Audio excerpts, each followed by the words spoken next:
Morning, Martin. Good morning, Guy. Tell me about Digicel Open Access.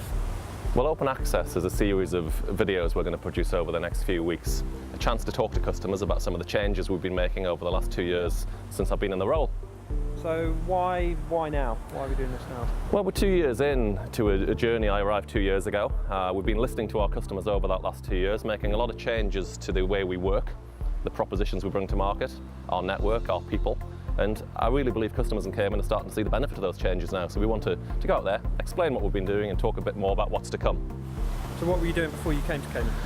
Well, I was between jobs actually. I'd left a telco in the UK, a company called O2. I was going to work for a cable TV company. I was on garden leave and I had this call to come and join Digicel Cayman. It was a wonderful opportunity. So I bring with me about 17 years of experience from O2 and Vodafone in the UK. So what did you find when you arrived in Cayman?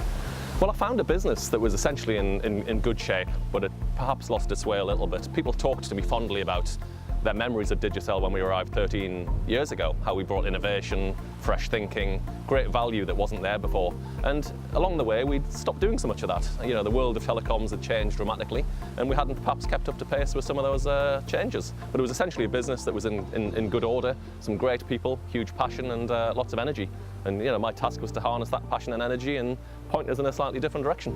Absolutely. So what were the 4 key areas? You've touched on a couple of them, but obviously you had a plan when you came in. What were those 4 key areas that you tried to address? Well, the 4 areas really started with the customer. We spent a lot of time, as I said, talking to customers, taking their feedback, and customers told me they wanted the network to be better, they wanted better data plans, they wanted the latest and greatest products, like the iPhone.